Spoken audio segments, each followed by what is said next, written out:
Apex is an incredibly mechanical game, and becoming one with your input is incredibly important so that you can become confident in every match. Mouse and keyboard specifically is an input that even the slightest setting change or movement of your wrist makes a crazy impact on your game. What's up guys, my name is Valued, and today I'm going to go over 10 massive tips to help you hone in your play on M&K. Without further ado though, let's get right into it. Starting things off, where better to start than some good old-fashioned mouse mechanics? While it's pretty easy to whiff shots if you're not comfortable in your sense or just don't have the reps, you're also going to have a crazy high ceiling with how accurate you can be. If you have mastery over your mouse movements, you can not only have great aim, but also insane recoil control across every weapon. Getting comfortable with recoil patterns and getting a feel for how much you need to correct your shot to account for different recoils is going to evolve your M&K gameplay so much. If this is something you struggle with, you should definitely get into the range and check out the recoil patterns for yourself so you can get an understanding for each. While you should have those recoil patterns etched into your brain, there's a little trick called jitter aiming that's definitely worth adding to your arsenal. Call it an exploit or call it an advanced mechanic, either way, we're going to use everything we have at our disposal. Jitter aiming allows you to easily control the recoil on certain weapons. It works really well with all the automatic weapons like the Flatline and the Spitfire. By jittering your aim back and forth sharply and up and down, you can trick the gun's recoil into resetting instead of the recoil continuing to climb. This does take some practice, so get into the range or you might end up missing a whole bunch of shots. Speaking of your mouse movements, a way you can give yourself a big edge is running weapons that are especially good on M&K. Weapons are strong when you can make quick, precise movements that are really strong on M&K. Think shotties, snipers, or even guns like the Wingman. These weapons are all really strong if you have good flick aim. By being able to make quick corrections between your shots, you can have really high accuracy with these weapons and have insane damage output. Now, this is a more advanced way of looking at these weapons because a lot of people just think aim assist on controller makes them objectively stronger. While this might be true for some weapons, mastering these precision weapons on mouse will have people thinking that you have aim assist. While on the topic of quick adjustments with your mouse, make sure your sense isn't too high. Just because we're talking about quick movements doesn't mean your sensitivity should be cranked up. Most top players play between 400 and 800 DPI, and between a 1.5 and a 3 in-game sense. While this is a rough boundary, it should give you a good idea of one thing. You don't need to have a high sensitivity to be an incredible player. These top players play at a sensitivity that allows them to easily navigate situations, perform advanced movement, and 180 on a surprise target. However, they're usually looking to play on the lowest sensitivity that's possible for them to still do the things I said before. This allows their precise shots to be much more than accurate while still being able to make quick corrections with their aim or snap onto a new target. And if you're looking to dial in your sense or even just practice your aiming techniques in an advanced way, then you should check out Aimlab. It's a free game that I personally use to make sure I'm dialed in, and it's not only for Apex. Getting good on mouse and keyboard is a journey, and when you get there, it requires constant practice to stay up to par. One of the biggest aspects of being good on your input is control over your mouse. And Aimlab's drills and statistics let you know where you stand and help get you where you want to go with constant feedback and advice. I find myself trying to beat my own high score constantly, and if you want to try to beat my high score, make sure to check out Aimlab in the top link in the description below. Another great setting change for M&K players is to change your scroll wheel inputs for some really useful mechanics. Mapping scroll wheel backward to jump will let you b-hop really easily, giving you a really accessible way to use this movement technique whenever needed. If you're playing versus players trying to do this with spacebar or input on a controller, you're always going to have the cleaner b-hop. And another thing you should do on mouse and keyboard is change the scroll wheel forward to W key. This will allow your scroll wheel to quickly input the forward option many times, opening up tap strafing as a mechanic. This simple keybind change gives you access to an entire movement mechanic, and as of yet, the devs haven't followed through with their plan to remove it. So in the meantime, let's make sure we're using it to our advantage.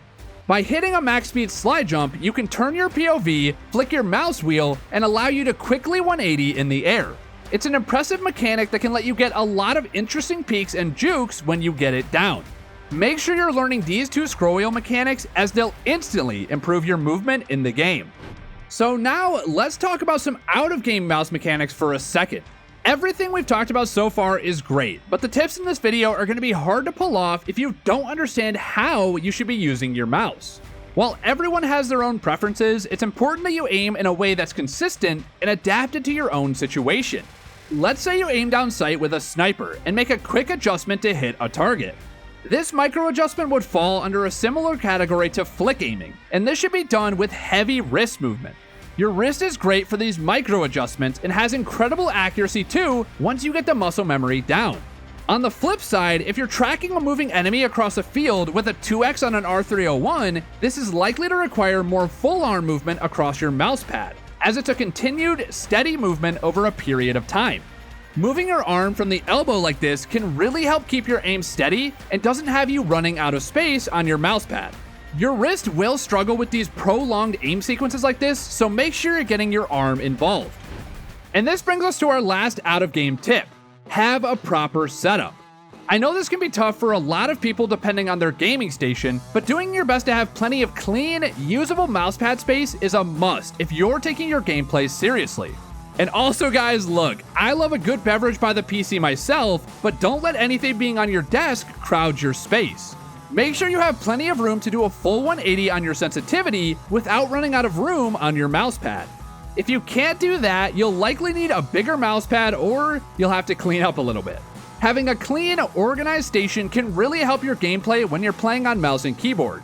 These peripherals take up a lot of space, so do your best to have the proper space if possible.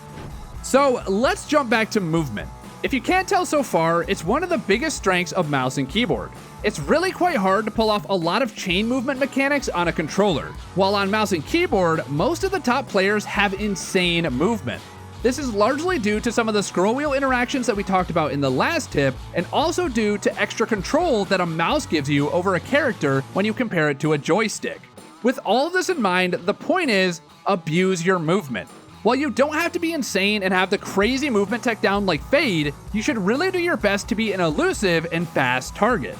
You don't have to hit every single shot if you're positioning well and quick on your feet.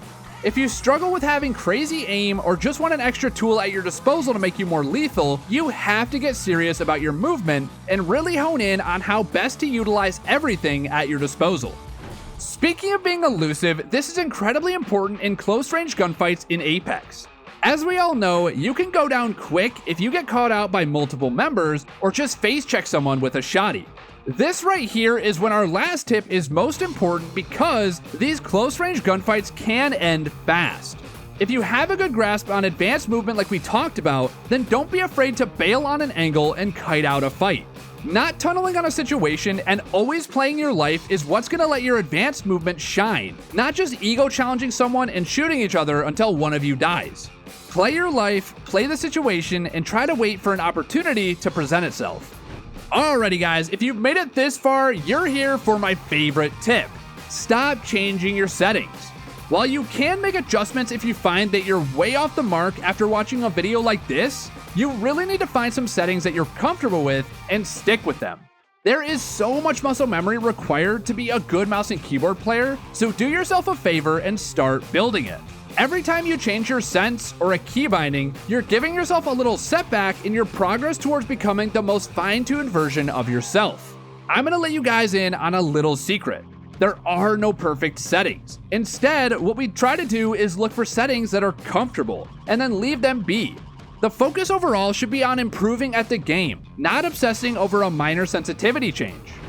And boom, that's tip number 10. There's a ton more that we're going to talk about in another video, but for now, this list has something for everybody. If you take away a single tip that I talked about here today and add it to your gameplay, I call that a win. As always guys, it's been your boy Valued. Let me know in the comments below what your favorite tip from today was, and I'll see you guys in the next one.